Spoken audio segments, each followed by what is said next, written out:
Bismillahirrahmanirrahim. Alhamdulillah wassalatu wassalamu ala Rasulillah wa ala alihi wa sahbihi wa man walah. Wala hawla wala quwwata illa billah. Para pendengar radio dakwah salafiyah dan ikhwani thalabah rahimani wa rahimakumullah. Kesempatan ini insyaallah taala kita akan melanjutkan kajian kitab Masailul Jahiliyah karya al-Imam Syekhul Islam Al-Mujahidul Mujaddid Al-Muslih Syekh Muhammad bin Abdul Wahhab rahimahullahu ta'ala. Kita sampai pada permasalahan yang ke-24. Qala al-muallif rahimahullah, al-mas'alatu ar-rabi'atu wal 20, permasalahan yang ke-24, tarkud dukhul fil haqqi idza sabaqahum ilaihi ad-du'afa takabburan wa anafatan. Orang-orang jahiliyah tidak mau mengikuti kebenaran karena telah didahului oleh orang-orang yang lemah. Orang-orang jahiliyah dari kalangan para pembesar, dari kalangan orang-orang terpandang di masyarakat, orang-orang kaya, orang-orang yang memiliki jabatan, tidak mau lagi mengikuti kebenaran sebab mereka telah didahului oleh orang-orang yang lemah. Orang-orang yang lemah sudah lebih dulu mengikuti kebenaran, lebih dulu menjawab seruan para rasul, sehingga hal itu membuat mereka tidak mau lagi mengikuti ajaran para rasul, takabburan wa anafatan, dikarenakan kesombongan mereka dan menjaga harga diri. Ini harga diri menurut mereka. Menurut mereka, kalau mereka mengikuti kebenaran, berarti mereka derajatnya jatuh menjadi sama dengan orang-orang yang lemah, orang-orang miskin, dan mungkin mereka anggap orang-orang bodoh yang telah lebih dahulu mengikuti Rasulullah sallallahu alaihi wa alihi wasallam. Walaupun sebenarnya kebodohan itulah yang mereka lakukan. Tidak mau mengikuti kebenaran dengan alasan karena kebanyakan yang mengikuti kebenaran itu adalah orang-orang miskin atau orang-orang bodoh menurut mereka. Justru perbuatan itulah kebodohan yang besar. Oleh karenanya mereka disebut dengan orang-orang jahiliyah. Dinisbatkan kepada al-jahal, bodoh. Zaman mereka disebut zaman jahiliyah karena mereka tidak mau mengikuti kebenaran dengan alasan-alasan yang bodoh. Dan sebabnya karena takabburan wa anafatan, karena kesombongan dan meninggikan diri yang ada dalam diri mereka. Dan ini adalah bahaya yang sangat besar. Apabila kesombongan ada dalam diri seseorang, inilah yang paling banyak menghalangi seseorang dari mengikuti kebenaran. Sedangkan orang-orang miskin pada umumnya tidak memiliki rasa sombong sebagaimana orang-orang yang kaya, sebagaimana orang-orang besar, sebagaimana para tokoh, para pembesar masyarakat. Di dalam hati mereka ada kesombongan, sehingga ketika orang-orang yang lemah, orang-orang miskin, para du'afa telah mengikuti suatu kebenaran, mereka tidak lagi mau mengikuti kebenaran tersebut karena takut derajat mereka jatuh atau mereka menjadi sama dengan orang-orang yang lemah tersebut. Fa'anzalallahu ta'ala, maka Allah subhanahu wa ta'ala menurunkan firman-Nya, وَلَا تَطْرُدِ الَّذِينَ يَدْعُونَ رَبَّهُمْ بِالْغَدَاةِ وَالْعَشِيِّ يُرِيدُونَ وَجْهَهُ. Dan janganlah engkau wahai Muhammad mengusir orang-orang yang selalu beribadah kepada Rabb mereka pada pagi dan petang hari dengan hanya mengharapkan wajah Allah subhanahu wa ta'ala, yakni dengan ikhlas. Ma'alaika min hisabihim min syai'. Tidak ada atasmu tanggung jawab sedikit pun dalam hisab mereka. Artinya, mereka mau berbuat kebaikan atau kejahatan, tidak ada tanggung jawab bagimu sedikit pun. Wa ma min hisabika alaihim. Demikian pula, mereka tidak bertanggung jawab atas perbuatanmu sedikit pun. Min syai'. Fatatrudahum, sehingga engkau boleh untuk mengusir mereka. Fatakuna minadh zalimin, maka jadilah kamu termasuk orang-orang yang zalim. Surat Al-An'am ayat ke-52. Tentang ayat ini, ulama mufassirun dari kalangan sahabat, tabi'in dan pengikut-pengikut mereka menjelaskan bahwa ayat ini turun berkenaan dengan permintaan orang-orang musyrik di zaman jahiliyah agar Rasulullah sallallahu alaihi wasallam mengusir orang-orang yang lemah, orang-orang miskin, bukan orang-orang terpandang yang sudah lebih dahulu beriman sebelum mereka. Dan agar Rasulullah sallallahu alaihi wasallam membuat majelis khusus bagi mereka. jangan dicampur bersama orang-orang yang lemah tersebut. Disebutkan mereka adalah Suhaib, Bilal, Ammar, dan Khabbab.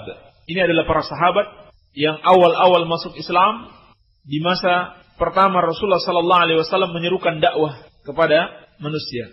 Orang-orang yang lemah ini yang mengikuti Rasulullah sallallahu alaihi wasallam, sehingga para pembesar itu merasa tidak suka kalau harus duduk bergabung bersama orang-orang yang lemah tersebut. Karena sebagian mereka adalah budak, sebagian mereka orang-orang miskin, bukan orang-orang terpandang. Maka mereka minta kepada Rasulullah sallallahu alaihi wasallam agar dibuat pertemuan khusus. Kapan untuk orang-orang miskin, kapan untuk orang-orang kaya. Maka Allah Subhanahu wa taala melarang Rasulullah sallallahu alaihi wasallam untuk memenuhi permintaan mereka. Allah katakan, "Wala tatrudil ladzina yad'una rabbahum bil ghadati wal 'ashyi yuriduna wajhah." Dan janganlah wahai Muhammad, kamu mengusir orang-orang yang selalu beribadah kepada Rabb mereka, yaitu orang-orang miskin yang telah beriman kepadamu. Mereka beribadah kepada Rabb mereka pada pagi dan petang hari, mereka hanya menginginkan wajah Allah Subhanahu wa taala. Surat Al-An'am ayat ke-52. Dan Allah Subhanahu wa taala mengingatkan kepada mereka, wa kadzalika fatanna ba'dahum bi ba'din. Dalam ayat selanjutnya Allah Subhanahu wa taala mengatakan, demikianlah kami uji orang-orang kaya tersebut dengan adanya orang-orang miskin. Apakah mereka mau mengikuti kebenaran ataukah mereka menyombongkan diri? Liyaqulu ahaula'i manallahu 'alaihi min bainina, agar mereka mengatakan, apakah Allah Subhanahu wa taala memberikan anugerah kepada mereka dengan harta yang melimpah di antara kami, ataukah sebenarnya kamilah orang-orang yang terpandang dikarenakan harta yang melimpah Allah berikan kepada kami. Ini kesombongan mereka. Lalu Allah Subhanahu wa taala mengingatkan mereka, "Alaisallahu bi'a'lama bisyakirin?" Bukankah Allah lebih tahu siapa orang-orang yang bersyukur itu? Jadi, kekayaan seseorang, kehormatan yang dia miliki, inilah di antara penyebab munculnya kesombongan di dalam dirinya. Dan kesombongan ini kemudian menghalangi dia untuk mengikuti kebenaran. Disebabkan yang telah mengikuti kebenaran mendahului dia adalah orang-orang yang lemah, bukan orang-orang terpandang, bukan orang-orang sukses di dalam bisnis, bukan para pejabat, sehingga mereka tidak mau lagi mengikuti ajaran yang benar. Kemudian mereka berdalil ajaran yang diikuti oleh orang-orang lemah tersebut salah, sebab tidak diikuti oleh orang-orang yang kuat, yakni kuat ekonominya dan sebagainya. Dalam permasalahan berikutnya berkata Asy-Syaikh rahimahullahu taala, al-mas'alatul khamisatu wal 'ishrun, permasalahan yang ke-25, al-istidlal ala butlanihi bisabaqid du'afa.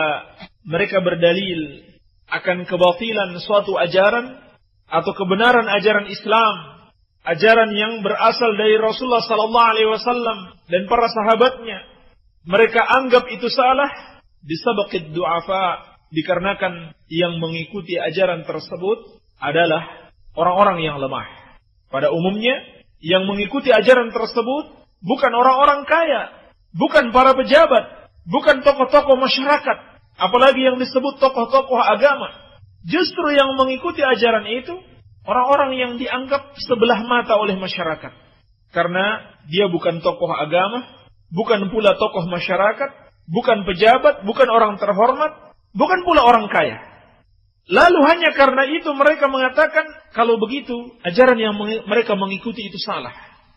Ditambah lagi mereka membuat istilah-istilah, ajaran yang mereka ikuti itu ajaran Wahabi atau ajaran keras, ajaran ekstrim. Padahal yang mereka sebut demikian benar-benar berasal dari Al-Quran dan Sunnah Rasulullah Sallallahu Alaihi Wasallam. Tentang perbuatan orang-orang jahiliyah ini, Allah Subhanahu Wa Taala menyebutkan bagaimana ucapan mereka. Kaqaulihi Ta'ala, "Lau kana khairan ma sabaquna ilaih." Dalam surat Al-Ahqaf ayat ke-11.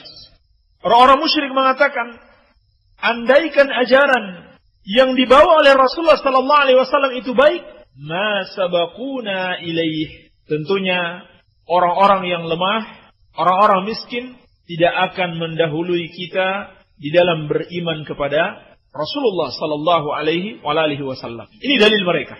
Kalau begitu, ajaran yang dibawa oleh Rasulullah sallallahu alaihi wasallam itu salah menurut mereka. Sebab yang mengikutinya bukan orang-orang yang terhormat, bukan kita yang mengikutinya, bukan orang-orang kaya. Inilah sifat dan karakteristik orang-orang jahiliyah dahulu. Sebagaimana juga pada awal atau Rasul yang pertama diutus, Nabi Nuh alaihissalam, mereka pun mengatakan, anu'minu laka wattaba'akal ardalun. Apakah kami harus beriman kepadamu, sedangkan yang mengikuti kamu hanyalah orang-orang rendahan? Mereka juga mengatakan, wa ma naraka taba'aka illa alladhina hum aradhiluna badiyar ra'yi. Kami tidak melihat yang mengikuti engkau kecuali orang-orang rendahan yang tidak pintar, tidak cerdas, pandangan mereka pendek. Ini ucapan mereka.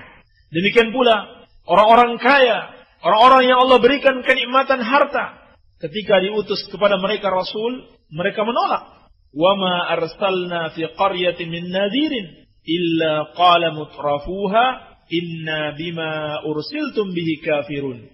Kata Allah Subhanahu wa taala, dan tidaklah kami mengutus seorang rasul pada satu negeri kecuali orang-orang kaya, orang-orang yang hidup dengan penuh kenikmatan di negeri tersebut mengatakan, inna bima ursiltum bihi kafirun. Sungguhnya kami ingkari, kami kafiri apa yang kalian bawa, yaitu ajaran para rasul alaihi wassalatu wassalam. Demikianlah sifat-sifat mereka dikarenakan kesombongan yang ada dalam diri mereka.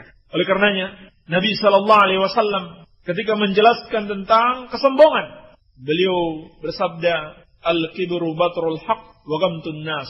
Kesombongan itu adalah menolak kebenaran dan menganggap remeh manusia. Jadi lihat diri kita. Apakah kita termasuk orang-orang yang menolak kebenaran? Maka kitalah orang yang sombong kalau begitu.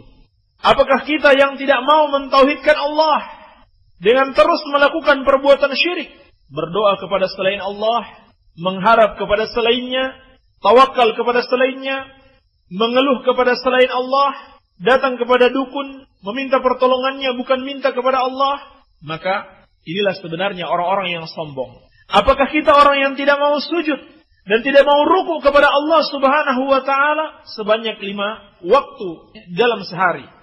Maka inilah orang-orang yang sombong yang sebenarnya. Sebagai wanita, apakah sudah mau mengenakan pakaian yang syar'i sebagaimana yang Allah perintahkan, menutup aurat sebagaimana yang Allah perintahkan? Siapa yang menolaknya, itulah sebenarnya orang-orang yang sombong. Jadi orang-orang yang sombong itu adalah orang-orang yang menolak kebenaran. Bersamaan dengan itu, mereka pun menganggap remeh manusia. Inilah sifat orang-orang jahiliyah. Mereka anggap remeh sebagian orang hanya karena mereka miskin. Hanya karena mereka bukan orang terpandang. Hanya karena mereka bukan tokoh masyarakat, apalagi tokoh agama. Sehingga ketika mereka mengikuti kebenaran, mereka anggap itu ajaran yang salah, ajaran yang sesat. Sebab alasan mereka, Ustadz Fulan saja tidak setuju dengan ajaran tersebut. Kiai Fulan saja tidak mengikuti mereka, tidak mengikuti ajaran mereka. Berarti ajaran mereka salah. Ini ciri-ciri orang-orang jahiliyah yang diadopsi oleh sebagian orang hari ini. Mereka menolak kebenaran dengan alasan kebenaran tersebut atau ajaran tersebut tidak diikuti oleh para tokoh atau para pembesar kaum.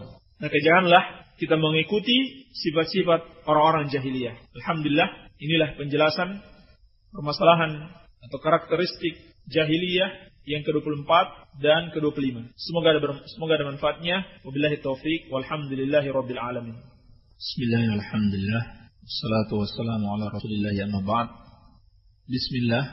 Apa betul hukum pancung di Saudi Arabia termasuk melanggar HAM?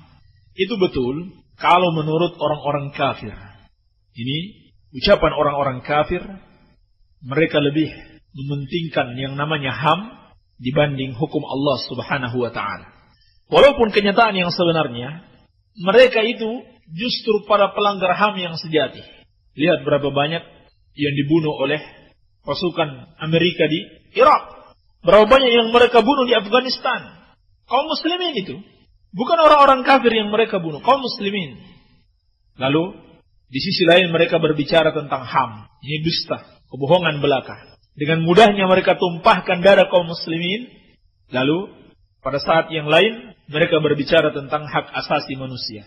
Jutaan manusia, jutaan kaum muslimin dibantai oleh pasukan Amerika di Afghanistan, di Irak, dan di negeri-negeri kaum muslimin yang lainnya.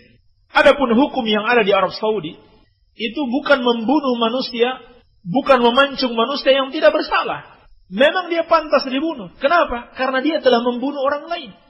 Dan ini perintah Allah. Ya ayyuhalladzina amanu kutiba alaikumul qisas fil qatla.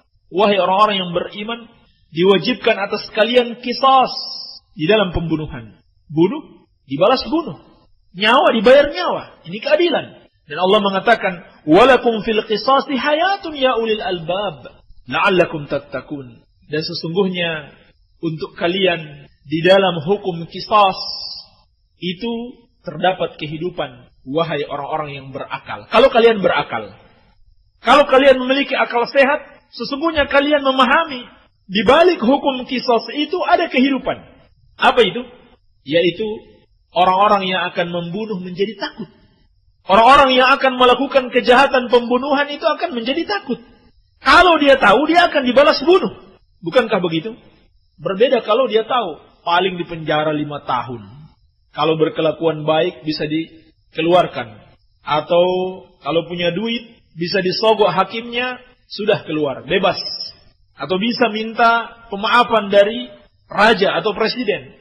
Maka dia tidak akan takut untuk membunuh. Tetapi kalau dia tahu, dia pasti akan dibalas bunuh, maka dia akan takut. Dan ini, kalau tidak diterapkan, maka akibatnya akan terjadi pembunuhan di mana-mana. Akan mudah orang saling membunuh. Dan juga, kalau terjadi pembunuhan, maka pihak keluarga yang dibunuh tersebut bisa jadi melakukan pembalasan yang lebih kejam daripada perbuatan orang yang membunuh keluarga mereka. Sehingga kita sering mendengarkan terjadinya peperangan antar kampung karena salah satu anggota mereka itu dibunuh. Ini sudah terjadi. Salah satu keluarga yang ada di kampung tersebut dibunuh oleh orang dari kampung yang lain. Maka mereka menuntut balas, mereka serang sekampung tersebut. Padahal yang membunuh cuma satu. Ini karena apa? Karena tidak ditegakkan hukum qisas pada mereka. Jadi, di dalam qisas ini, Allah Subhanahu wa ta'ala mengajak orang-orang yang berakal untuk berfikir. Sehingga Allah mengatakan, walakum fil qisasi hayatun ya ulil albab, la'allakum tattaqun. Dan sesungguhnya bagi kalian itu, di dalam qisas terdapat kehidupan, wahai orang-orang yang berakal. Agar kalian bertakwa kepada Allah Subhanahu wa ta'ala. Jadi jangan mudah percaya dengan berita-berita media yang terlalu membesar-besarkan dan menyalahkan hukum qisas yang ada di Saudi Arabia. Itu hukum Islam. Kalau kita mencela negara Saudi Arabia, itu lebih ringan dibanding kita mencela hukum Islam. Jangan sampai kita sudah tidak mampu menerapkan hukum Islam, malah negara yang mampu menerapkan hukum Islam kita celah. 2 kesalahan kita buat. Kita tidak menerapkan hukum Islam, malah kita mencela orang yang mau menerapkan hukum Islam. Dan media-media ini kebanyakan dusta. Mereka hanya mau menyiarkan berita yang buruk-buruk tentang Timur Tengah, khususnya Saudi Arabia. Dan dikhawatirkan tujuan mereka sebenarnya untuk menjelek-jelekan Islam. Sebab mereka tahu, itu adalah hukum Islam. Adapun cerita-cerita yang baik, TKI, TKW yang beruntung, masih banyak majikan-majikan yang baik kepada TKI dan TKW, itu tidak pernah mereka angkat. Yang mereka ceritakan yang buruk saja terus. Jangan mudah percaya dengan media-media ini. Dan kembali kita ingatkan, sebagaimana kemarin ada pertanyaan tentang hukum TKW pergi bekerja di luar negeri, ini hukumnya haram jika tanpa disertai oleh mahram. Inilah sebenarnya di antara akar permasalahan para TKI dan TKW yang ada di luar negeri. Karena mereka pergi tanpa mahram, tanpa suami yang menemani mereka, sehingga mereka mudah dilecehkan, mereka dizalimi tanpa ada yang bisa membantu mereka. Baik. Apa hukumnya gambar kartun pada pakaian anak-anak? Misalnya pakaian bayi yang gambarnya kecil-kecil, sama saja. ini tidak dibolehkan. Ini termasuk gambar-gambar bernyawa. Yang Nabi sallallahu alaihi wasallam telah mengingatkan, asyaddun nasi bala'an, asyaddun nasi adzaban yaumal qiyamah al-musawwirun. Orang yang paling keras azabnya pada hari kiamat adalah para tukang gambar. Demikian pula malaikat tidak akan memasuki rumah yang di dalamnya terdapat gambar-gambar bernyawa. An Abi Hurairah an Nabi sallallahu alaihi wasallam qala, man qatala wazagan fi awwali darbatin kutibat lahu 100 hasanatin. Wa fi tsaniyati duna dzalik, wa fi tsalitsati duna dzalik. Dari Abi Hurairah dari Nabi sallallahu alaihi wasallam, beliau bersabda, barang siapa yang membunuh cicak di sini masuk seluruh kategorinya, seluruh bangsanya, seluruh jenisnya, seperti tokek dan yang lainnya. Barang siapa yang membunuh cicak pada pukulan yang pertama, maka dituliskan baginya 100 kebaikan. Adapun pada pukulan yang kedua, maka pahalanya lebih sedikit. Dan pukulan yang ketiga lebih sedikit lagi. Afwan Ustaz, apa hadis tersebut sahih? Hadisnya sahih, bahkan disepakati kesahihannya oleh seluruh ulama ahlul hadis karena diriwayatkan oleh Al-Imam Al-Bukhari dan Imam Muslim dalam sahih mereka berdua. Assalamualaikum Pak Ustaz. Waalaikumsalam. Mau tanya, di sini rutin setiap Jumat saya pengajian, tapi sebelum pengajian diadakan baca al-berjanji pakai speaker, baru pengajian. Setelah pengajian tahlil secara berjamaah. Termasuk bid'ah ya Pak Ustaz? Kalau pengajian seperti ini saya tinggalkan, berdosa tidak? Dan apakah sama pahalanya kalau mendengarkan pengajian Pak Ustaz dengan tidak langsung? Tolong jawab dengan tepat. Terima kasih. Wassalam, hamba Allah di Cipari. Tentang berzanji, tahlil berjamaah, ini adalah perbuatan bid'ah. Perbuatan mengada-ngada di dalam agama. Tidak dicontohkan oleh Rasulullah SAW dan para sahabatnya. Dan yang paling berbahaya, sebetulnya dalam ucapan-ucapan syair berzanji itu mengandung kesyirikan. Banyak sekali ucapan yang berlebihan di dalam memuji Rasulullah SAW. Hanya saja mungkin orang yang membaca juga tidak paham karena dalam bahasa Arab, sehingga dia terus membacanya. Dan yang lebih parah lagi, dia sudah paham, tapi dia menganggap itu bukan kesyirikan. Seperti dalam syair Busiri yang juga biasa dicetak bersama kitab Al-Barzanji, disebutkan syair memuji Rasulullah sallallahu alaihi wasallam, ya akramal khalqi maliman aludhu bihi siwaka inda huduthil hadithil amam. Wahai makhluk yang paling mulia, tidak ada tempat aku berlindung selain kepadamu ketika aku ditimpa musibah. Ini jelas syair yang mengandung kesyirikan kepada Allah Subhanahu wa taala. Dia menganggap Rasulullah sallallahu alaihi wasallam sebagaimana Allah sebagai tempat perlindungan manusia ketika dia ditimpa musibah-musibah. Dan masih banyak lagi dalam syair-syair berzanji yang mengandung perbuatan atau ucapan-ucapan syirik kepada Allah Subhanahu wa taala, berlebih-lebihan dalam memuji Rasulullah sallallahu alaihi wasallam. Demikian pula tahlil secara berjamaah itu merupakan bid'ah, tidak ada contohnya dari Rasulullah sallallahu alaihi wasallam. Kalau itu baik, tentunya Rasulullah sallallahu alaihi wasallam, para sahabatnya mendahului kita. Sudah mendahului kita di dalam melakukannya. Kalau pengajian seperti ini saya tinggalkan, berdosa atau tidak? Bahkan sebaliknya, kalau terus mengikuti pengajian ini, maka akan mendapatkan dosa. Karena berarti mengikuti perbuatan mungkar, ikut melakukan perbuatan mungkar, dan meninggalkannya, insyaallah ta'ala akan mendapatkan pahala, dan akan digantikan oleh Allah dengan yang lebih baik daripada itu. Dan apakah sama saja pahalanya kalau mendengarkan pengajian Pak Ustadz dengan tidak langsung? Tolong dijawab.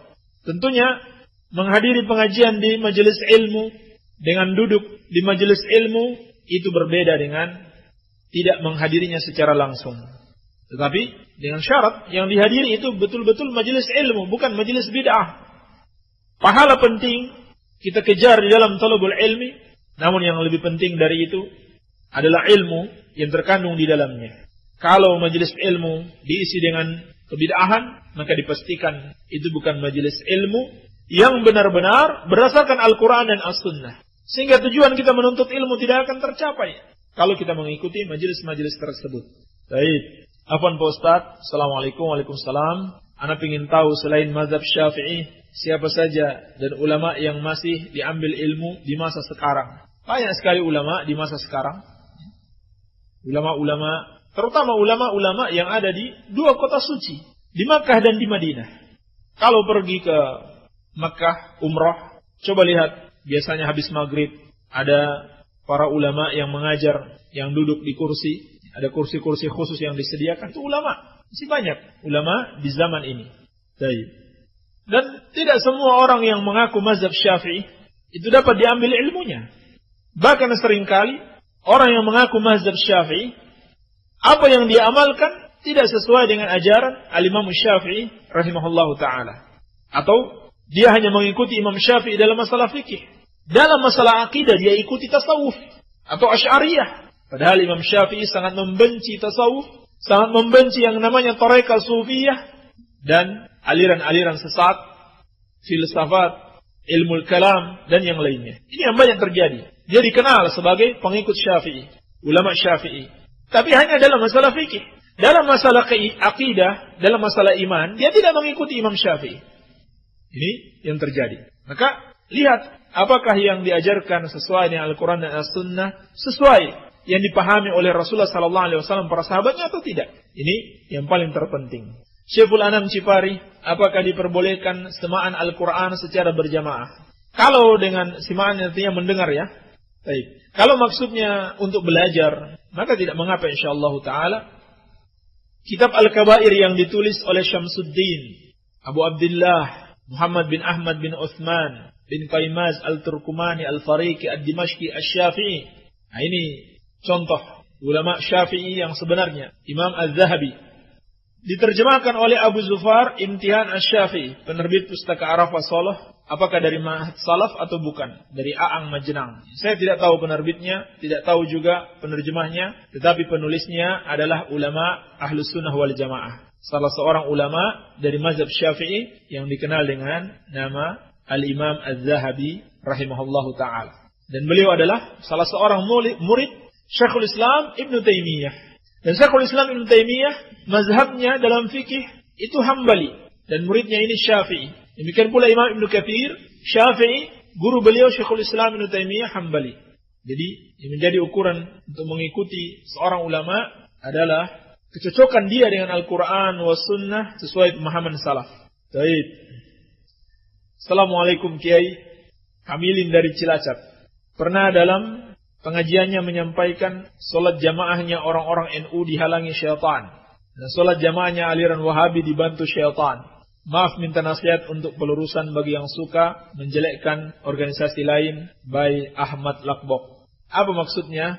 Dihalangi syaitan dan dibantu syaitan. Salat berjamaah itu adalah amalan yang diperintahkan oleh Rasulullah sallallahu alaihi wasallam. Maka siapa saja dari kaum muslimin yang mengamalkannya, pasti syaitan tidak akan suka, akan dihalangi oleh syaitan. Tetapi kalau dia mengamalkannya dengan penuh kebid'ahan, maka syaitan suka. Itu yang dibantu oleh syaitan. Kalau yang menjauhi kebid'ahan, tentunya syaitan tidak akan suka. Demikian, wallahu alam. Maaf Pak Ustaz, makam Rasul sallallahu alaihi wasallam di Madinah dibangun dengan cukup baik. Mengapa Anda melarang kuburan seseorang ditinggikan, apalagi dibangun? Markum di Cilacap, Jawa Tengah. Yang pertama, kuburan Rasulullah sallallahu alaihi wasallam itu tidak dibangun. Benar bahwa Rasulullah sallallahu alaihi wasallam kuburannya diberikan pagar penghalang di dalam suatu ruangan. Karena asalnya itu adalah rumah Aisyah radhiyallahu taala anha. Nabi sallallahu alaihi wasallam dikubur di dalam rumah Aisyah radhiyallahu anha dan tidak dibangun sampai hari ini dan tidak pula dikubur di masjid, tetapi di dalam rumah Aisyah radhiyallahu anha. Walaupun sekarang posisinya sudah berada dalam masjid, tetapi secara hukum dia tetap dianggap sebagai rumah Aisyah radhiyallahu anha. Dan masjid Rasulullah sallallahu alaihi wasallam dibangun ketika beliau masih hidup. Jadi tidak bisa kita katakan Nabi sallallahu alaihi wasallam dikubur di masjid, padahal masjidnya dibangun ketika beliau masih hidup. Baik. Andaikan pun benar Rasulullah sallallahu alaihi wasallam kuburannya dibangun, kita katakan siapa yang membangunnya? Apakah para sahabat atau para penguasa yang datang setelah kematian sahabat, yang mereka itu tidak mengikuti petunjuk sahabat Rasulullah sallallahu alaihi wasallam.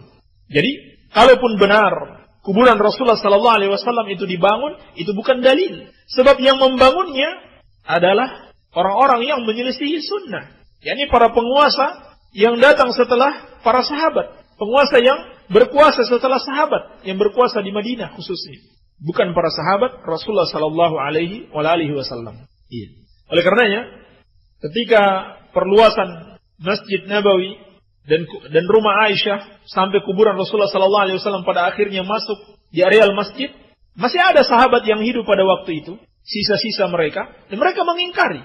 Hanya saja penguasa tetap memasukkan kuburan tersebut ke dalam areal perluasan masjid. Baik. Sedangkan Nabi sallallahu alaihi wasallam sendiri telah melarang untuk membangun kuburan. Bahkan beliau memerintahkan yang sudah dibangun untuk diratakan, dihancurkan. Seperti dalam hadis Muslim dari Ali bin Abi Thalib radhiyallahu anhu, Nabi sallallahu alaihi wasallam bersabda, "Ala ab'atsuka?"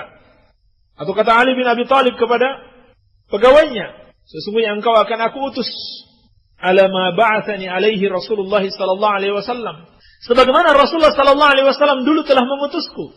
Apa perintah pengutusan Ali bin Abi Thalib? Alla tada'a timthalan wa fi riwayatin suratan illa tamastahu wala qabran musyrifan illa sawaitahu. Janganlah engkau biarkan ada satu patung atau gambar bernyawa kecuali engkau hancurkan, dan tidaklah kuburan yang ditinggikan kecuali engkau ratakan. Diperintah Rasulullah sallallahu alaihi wasallam kepada Ali bin Abi Thalib radhiyallahu anhu, dan beliau mengamalkannya. Apakah kita mau mengikuti perintah Rasulullah sallallahu alaihi wasallam atau mengikuti orang yang membangun kuburan beliau? Tentunya yang kita ikuti adalah hadis Rasulullah sallallahu alaihi wasallam. Inilah kekokohan seseorang di dalam berdalil. Dia hanya berdalil dengan Al-Qur'an was sunnah, tidak mengikuti perbuatan orang. Walaupun dibangun kuburan Nabi sallallahu alaihi wasallam, tapi beliau sendiri melarangnya, kita ikuti petunjuk beliau, bukan orang yang membangun kuburan beliau. Wallahu alam. Apa hukumnya memberi uang kepada pengamen, peminta-minta? Pengamen ini profesi yang haram, sebagaimana telah kita jelaskan, haram hukumnya nyanyian dan alat-alat musik. Pengamen ini sebenarnya sama dengan artis-artis itu, para selebritis. Hanya saja bedanya alat-alatnya saja yang beda. Kalau pengamen, alat-alatnya seadanya. Kalau para artis, alat-alatnya canggih yang mereka gunakan. Ini sama-sama sebenarnya pengamen mereka itu. Nah, ini hukumnya haram. Adapun peminta-minta, ini juga tidak boleh. Tidak boleh bagi orang yang meminta-minta tersebut, ketika dia tidak sangat membutuhkan dan dia masih mampu untuk berusaha sendiri. Tetapi bagi orang yang memberikan, justru sebaliknya dianjurkan. Siapa yang meminta-minta kepada kita, sepatutnya kita memberikan apa yang dia minta apabila memang kita mampu. Ada yang minta duit, kasih kalau kita mampu. Adapun upah kepada pengamen itu tidak boleh. Kalau kita mau menyumbang kepada pengamen, tunggu sampai dia tidak menyanyi. Sambil dinasihati, saya tidak kasih uang ini karena kamu menyanyi. Karena itu haram. Dikasih 100.000, 200.000. Jangan sedikit-sedikit. Kalau mampu. Taib. Apa boleh memberi sedekah untuk pembangunan masjid yang di dalamnya banyak melakukan kebid'ahan, bahkan kesyirikan seperti masjid Jamaah Tariqah?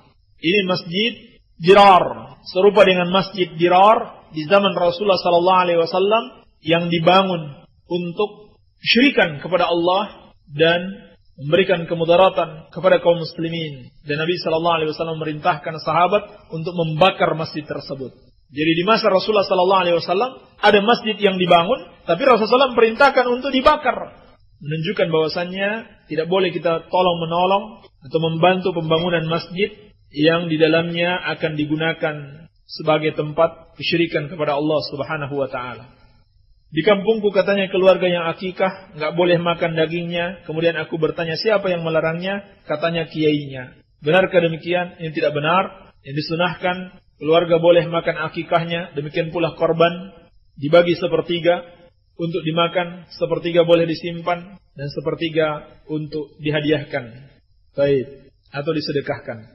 Bolehkah makan sembelihan dari walimah khitan? Boleh saja. Walimah khitan termasuk perkara yang mubah.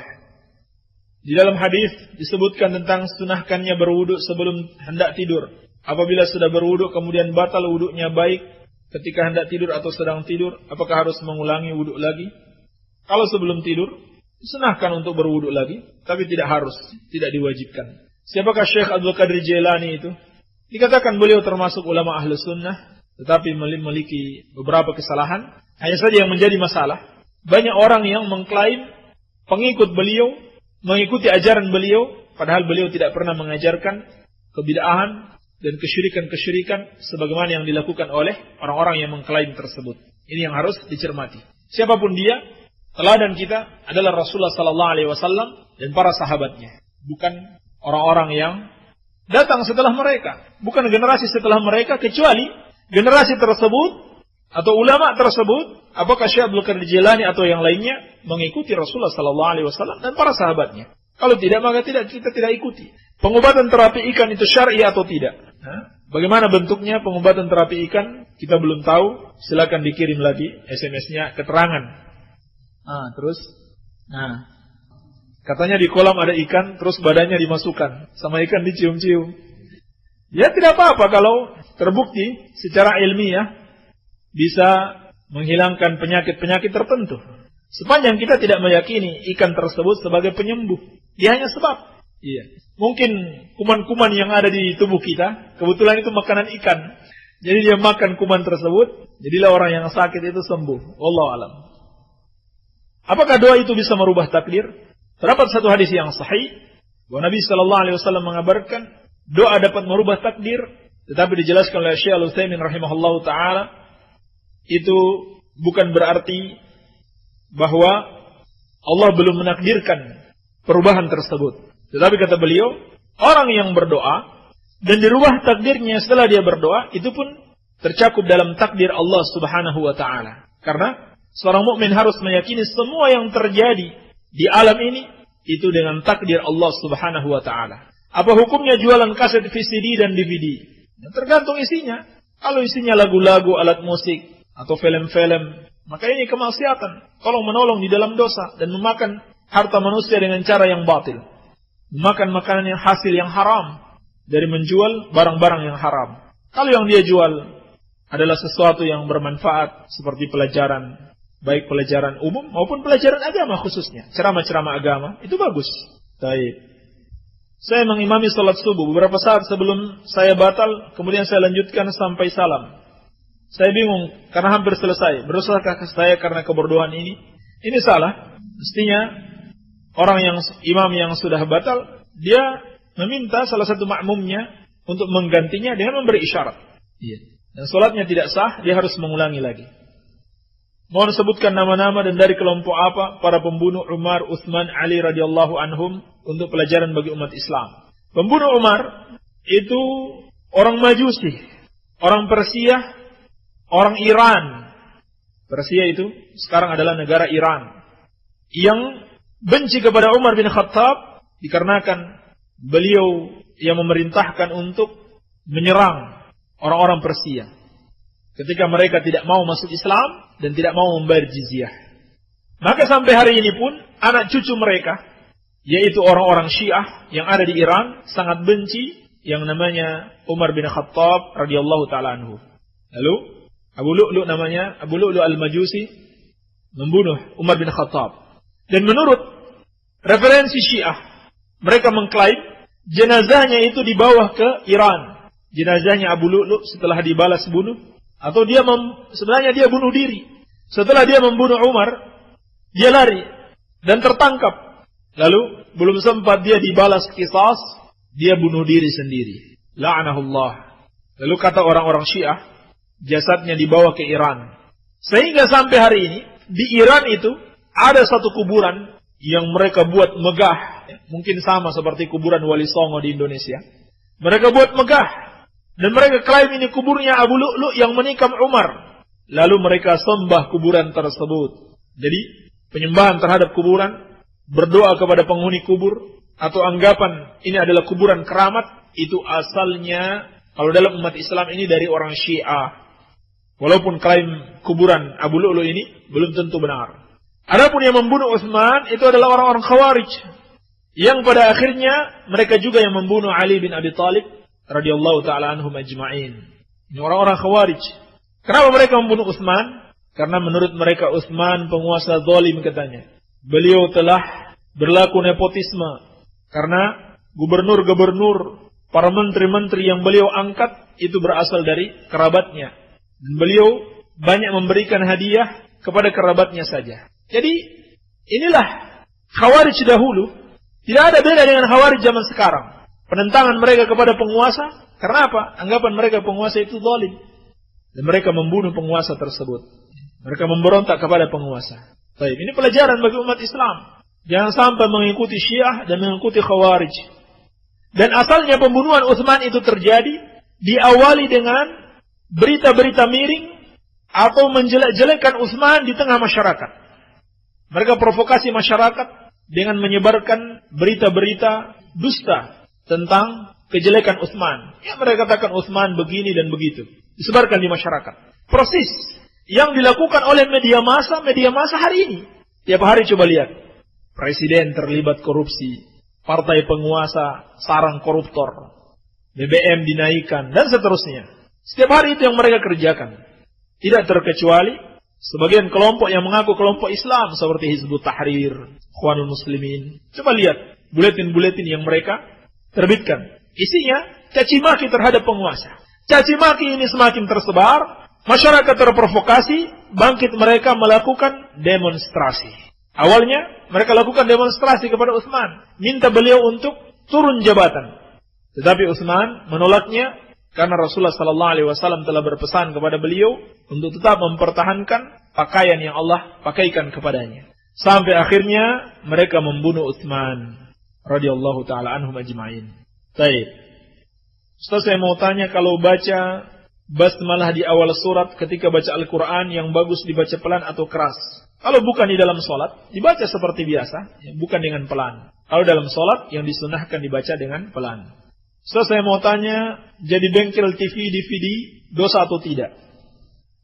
Saya sudah dimaklumi, kebanyakan televisi, siaran-siarannya sekarang ini adalah kemaksiatan. Maka, jangan kita tolong-menolong dengan memperbaiki alat-alat untuk menyebarkan kemaksiatan tersebut. Dari Cartam di Sadahayu, Assalamualaikum Ustaz, Waalaikumsalam. Apabila di suatu kampung, orang-orangnya malas ibadah, masjid-masjidnya kosong, wanitanya tidak ada yang pakai jilbab, apakah kampung itu akan ditimpa azab oleh Allah Subhanahu wa taala? Bisa saja. Kemungkinan besar Allah akan menimpakan azab kepada mereka. Sebab Allah telah mengingatkan, "Walau anna ahlal qura amanu wattaqau la fatahna 'alaihim barakatin minas sama'i wal ard, walakin kadzdzabu fa akhadnahum bima kanu yaksibun." Andaikan penduduk suatu negeri beriman dan bertakwa, maka kami akan bukakan kepada mereka keberkahan dari langit dan bumi. Tetapi mereka ingkar, maka kami azab mereka disebabkan dosa-dosa mereka. Dan yang akan menghalangi suatu kampung dari azab Allah Subhanahu wa taala diantaranya adalah dengan dakwah kepada mereka. Allah Subhanahu wa taala berfirman, "Wattaqu fitnatan la tusibanna alladhina zalamu minkum khassah. Wa'lamu anna Allah syadidul iqab." Dan takutlah kepada azab yang tidak hanya menimpa orang-orang yang zalim di antara kalian secara khusus. Artinya, kalau kalian tidak berdakwah, tidak mengajak mereka kepada kebaikan, maka azab itu tidak akan menimpa kepada orang yang baik maupun yang zalim. Hati-hati. Orang-orang baik yang tinggal bersama orang-orang zalim, orang-orang yang beribadah ditinggal bersama orang-orang yang suka bermaksiat, kalau dia membiarkan mereka, tidak pernah mengingatkan, maka kalau Allah menimpakan azab, semuanya akan kena, bukan cuma orang-orang yang zalim tersebut. Demikian pula, di antara yang menghalangi azab Allah adalah istighfar. Allah berfirman, "Wa ma kana Allahu liyu'adzibahum wa anta fihim, wa ma kana Allahu mu'adzibahum wa hum yastaghfirun." Tidaklah Allah mengazab mereka selama mereka selalu beristighfar kepada Allah Subhanahu wa taala. Ustaz, sekarang ini di bulan Rajab, sebagian orang ada yang melaksanakan saum Rajab, apakah betul harus melaksanakannya? Ini termasuk bid'ah, tidak ada dalilnya. Yang ada dalil, puasa, memperbanyak puasa di bulan Sya'ban. Dan ini sudah bulan Sya'ban. Ini pertanyaan dari bulan Rajab, baru terjawab. Maaf Ustaz, bagaimana sholat zuhur dan asar saat safar hari Jumat? Ini sholat zuhur dan asar seperti biasa. Ini yang disunahkan, tidak melakukan sholat Jumat. Nabi SAW ketika safar, beliau tidak melakukan sholat Jumat, tapi beliau melakukan sholat zuhur dan asar dengan diringkas. Sholat yang 4 rakaat menjadi 2 rakaat. Ini kemudahan dari Allah. Bagi siapa yang melakukan perjalanan jauh, boleh baginya meringkas sholat yang 4 rakaat menjadi 2, dan boleh dijamak. Apakah asar ditarik ke zuhur, dilaksanakan sholat zuhur dulu 2 rakaat, salam, baru sholat asar 2 rakaat, salam. Atau sholat zuhur dilakukan pada waktu asar. Sama caranya, zuhur dulu 2 rakaat salam, kemudian asar 2 rakaat salam. Apa hukumnya meminta-minta ngamen dalam Islam? Ini sudah kita jawab tadi. Apakah mengajukan proposal kepada instansi termasuk meminta-minta? Termasuk meminta-minta. Dan perlu diluruskan juga, meminta-minta ini untuk apa? Yang tercela itu, kalau dia meminta-minta untuk keperluan pribadi, dalam keadaan dia masih mampu untuk berusaha. Tapi kalau dia minta untuk orang lain, ini bukan minta-minta yang tercela. Apakah dengan proposal atau dengan secara langsung? Ini bukan meminta-minta yang tercela. Ini namanya syafaat. Memberikan syafaat, bukan meminta-minta. Iya. Kalau kita tahu ada para thalabatul ilmi yang miskin, kebetulan kita kenal, ada keluarga kita di satu instansi tertentu, maka kita berikan proposal untuk membantu mereka. Ini namanya memberikan syafaat, bukan untuk kebutuhan kita. Jangan kita ambil bagian darinya sedikit pun. Ada juga orang yang pura-pura mengatasnamakan thalabatul ilm, mengatasnamakan anak-anak yatim, padahal dia dapat bagian berapa persen dari situ. Ini haram hukumnya baginya. Dia dapat bagian, hatta 1% sekalipun, tidak boleh diambil bagian sedikit pun darinya. Baik, afwan Ustaz, saya punya teman yang orang tuanya seorang HTI, Hizbut Tahrir Indonesia. Dulu saya sering menasihati dia, akan tetapi sekarang tidak, dikarenakan orang tuanya yang melarang dia bergaul dengan saya. Karena kata orang tuanya saya itu Wahabi. Apakah Wahabi itu Ustaz? Dan apa yang harus saya perbuat dengan kejadian ini? Wahabi itu, sudah kita sering jawab, adalah istilah yang dibuat oleh ahlul bid'ah untuk menjelek-jelekan ahlus sunnah. Padahal Wahab itu nama Allah. Mereka nisbatkan kepada nama Allah untuk menjelek-jelekkan seseorang. Ini adab yang jelek kepada Allah subhanahu wa ta'ala. Dan apa yang harus dilakukan? Nasihati saja. Tetap dinasihati anaknya ini. Kalau bisa dinasihati orang tuanya sekaligus, maka itu bagus. Bahwa apa yang mereka lakukan itu adalah penyimpangan. Yang penting kita sudah sampaikan. Baik. Dari Cartam, Assalamualaikum. Ustaz, menggambar dan memajang gambar di rumah itu tidak boleh. Kalau tidak boleh, KTP-nya naruhnya harus di mana? KTP kan itu tidak dipajang. KTP taruh di dompet saja. Itu pun KTP dibolehkan karena darurat. Tidak boleh dipajang. Assalamualaikum Ustaz. Kalau mondok di pesantren An-Nur sambil mencari istri boleh atau tidak? Waalaikumsalam, boleh saja insyaallah ta'ala. Dari Cartam, Assalamualaikum Ustaz. Waalaikumsalam. Ketika berjalan di depan ada wanita pakaiannya seksi, tidak berjilbab. Jalannya cuma ada satu, padahal saya harus cepat-cepat. Saya harus bagaimana? Apakah berdosa? Di lambung saja. Kalau kita sengaja melihatnya, maka berdosa. Assalamualaikum Waalaikumsalam. Apa hukumnya belajar ilmu bela diri? Tidak mengapa insyaallah ta'ala, sepanjang tidak ada penyimpangan syariat di dalamnya. Contoh penyimpangan syariat seperti penghormatan ala Jepang, yaitu menundukkan badan, membungkuk kepada gurunya atau kepada lawan tandingnya. Ini tidak boleh. Nabi SAW melarang membungkuk kepada manusia. Dan ini menyerupai rukuk di dalam salat. Baik. Demikian pula ada tenaga dalam dan sebagainya. Ini ada pertanyaan berikutnya. Assalamualaikum Ustaz. Waalaikumsalam. Saya belajar ilmu tenaga dalam. Kata Ustaz itu sihir. Padahal saya enggak mohon bantuan jin, roh dan sebagainya. Yang saya lakukan sebelum latihan pernapasan atau tenaga dalam, saya berdoa dulu dengan membaca ta'awudz, basmalah, syahadah dan istighfar. Latihannya juga kayak olahraga capek dan mandi keringat. Jadi di mana kesalahan saya? Dari jaka legok datar. Baik. Yang pertama, kesalahannya ketika kita berdoa atau beribadah kepada Allah Subhanahu wa taala dengan rangkaian-rangkaian doa yang kita buat sendiri atau jumlah-jumlah bacaan yang kita buat sendiri. Baik. Maka ini bid'ah. Maka syaitan senang sekali dengan perbuatan ini, maka dia bantu. Yang kedua, kalau ibadah-ibadah tersebut kita niatkan untuk mencari tenaga dalam agar bisa mendapatkan tenaga dalam, bukan semata-mata beribadah kepada Allah, ini salah. Niat yang salah, maka syaitan membantu. Yang ketiga, ta'awudz, basmalah, syahadat, istighfar itu hanya sebagai penghias saja. Dan biasanya orang yang mengamalkan atau mempraktekkan tenaga dalam ini, dia diisi jinnya oleh gurunya. Gurunya bilang saya mau isi tenaga dalam, padahal jin yang diisi ke tubuhnya. Sudah ada jin di tubuhnya tanpa dia sadari. Walaupun tanpa dia meminta bantuan jin tersebut, tapi memang jin itu sudah ditugaskan oleh gurunya untuk membantu dia untuk memunculkan seakan-akan itu tenaga dalam. Padahal bantuan jin, bantuan syaitan. Jadi tambahan bacaan-bacaan, ta'awudz, basmalah dan sebagainya, ini cuma sebagai penghias untuk menipu. Seakan-akan itu ajaran yang baik, padahal tidak. Hati-hati. Kemudian yang keempat, andaikan itu baik, tentunya Rasulullah sallallahu alaihi wasallam, para sahabatnya telah mendahului kita. Kalau itu baik, tentunya Rasulullah sallallahu alaihi wasallam telah melakukan hal itu. Yang namanya tenaga dalam dan ilmu kebal, padahal beliau sangat membutuhkan.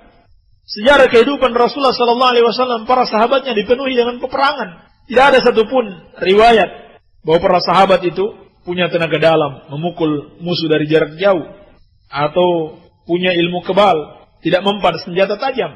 Tapi yang ada, mereka punya pedang dan baju besi sebagai pelindung. Bukan ilmu kebal, bukan pula tenaga dalam, pedang yang mereka punya. Iya. Memukul dari jarak dekat, bukan dari jarak jauh, kecuali dengan melempar tombak ataupun dengan memanah. Jadi mereka memanah, bukan dengan tenaga dalam. Latihan memanah, jangan latihan tenaga dalam. Sekarang ini sudah era tembak-menembak, bukan era tenaga dalam lagi. Baik, latihan tembak-menembak, jangan latihan tenaga dalam. Nah, orang-orang yang memiliki tenaga dalam ini, yang mengklaim memiliki tenaga dalam dan ilmu kebal, sebenarnya orang-orang yang paling zalim. Karena dia memiliki ilmu kebal, memiliki tenaga dalam, tapi dia tidak pernah berjihad. Ya. Dia tidak berangkat ke Afghanistan. Minta izin sama pemerintah berangkat ke Afghanistan, lawan itu rudal-rudal Amerika. Kalau memang punya tenaga dalam atau ilmu kebal. Taib.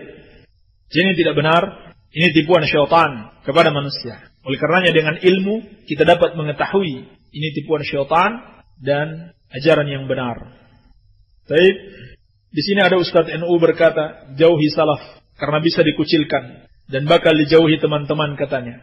Mereka jauh-jauh belajar agama ke Arab Saudi, balik ke sini cuma bisa ngomongin bid'ah, sok pintar, sok paling tahu, memecah belah umat, ikut aja yang mayoritas. Jadi anak harus bagaimana? Mohon nasihatnya.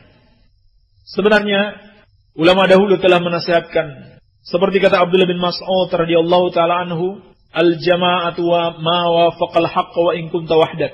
Yang dimaksud dengan jamaah kaum muslimin yang hakiki, yang mengikuti kebenaran adalah ma wafaqal haqq wa in kunta wahdak. Adalah yang sesuai dengan kebenaran meskipun engkau seorang diri. Kenapa beliau mengatakan demikian? Karena memang mayoritas manusia itu pelaku kesesatan. Kenapa kita harus ikut mayoritas? Padahal mayoritas manusia berada di atas kesesatan. Allah Subhanahu wa taala sendiri telah mengabarkan, "Wa in tuti aktsara man fil ardi yudilluka an sabilillah." Kalau kamu mengikuti kebanyakan orang di muka bumi ini, niscaya mereka akan menyesatkan kamu dari jalan Allah. Jadi, wajar memang kalau orang yang mengikuti kebenaran dikucilkan, dijauhi teman-teman, karena kebanyakan orang mengikuti kesesatan. Sehingga yang mengikuti kebenaran menjadi terkucil. Dan ini telah diperingatkan oleh Rasulullah sallallahu alaihi wasallam, "Badal Islamu ghariban, wa sayaudu ghariban kama bada'a fatuba lil ghuraba." Islam datang dalam keadaan terasing. Terkucil Islam ketika datang. Umat manusia berada dalam kekafiran. Orang-orang yang mengikuti ajaran Rasulullah sallallahu alaihi wasallam dikucilkan oleh teman-temannya sendiri. Bahkan Rasulullah sallallahu alaihi wasallam sendiri bukan dikucilkan, mau dibunuh, bukan oleh sekedar teman-teman dekat, tetapi keluarga beliau sendiri, paman-paman beliau, keluarga dekat mau membunuh Rasulullah sallallahu alaihi wasallam, bukan sekedar mengucilkan, mau dibunuh Rasulullah sallallahu alaihi wasallam oleh mayoritas manusia ketika itu. Jadi, siapa sebenarnya yang mengikuti kesesatan? Yang mayoritas atau minoritas? Yang mayoritas umumnya mengikuti kesesatan. Wa sayaudu ghariban kama bada'a. Dan kata Nabi sallallahu alaihi wasallam, Islam akan kembali terasing sebagaimana dia datang. Fatuba lil ghuraba. Lalu kata beliau, maka beruntunglah orang-orang yang terasing, orang-orang yang dikucilkan karena dia mengikuti kebenaran. Iya. Adapun tuduhannya memecah belah umat karena ngomongin bid'ah, itu karena kebodohan dia. Sebab yang memecahkan umat, mencerai-beraikan umat justru bid'ah itu sendiri. Mereka mengatakan demikian karena mereka tidak tahu hakikat persatuan. Yang mereka anggap persatuan itu yang penting baik-baikan, tidak saling mencela, bersatu, tidak saling bermusuhan. Bukan sekedar itu persatuan yang Allah inginkan. Tapi persatuan yang Allah inginkan, persatuan di atas sunnah, di atas kebenaran, bukan persatuan dengan para pelaku bid'ah, dengan orang-orang yang telah mengikuti selain jalan Rasulullah sallallahu alaihi wasallam. Allah telah mengabarkan yang menyebabkan umat terpecah belah justru karena bid'ah-bid'ah dan karena penyimpangan-penyimpangan yang mereka lakukan. Maka untuk menyatukan umat kembali harus hilangkan bid'ah ini dulu. Bagaimana bisa kita tidak ngomongin bid'ah?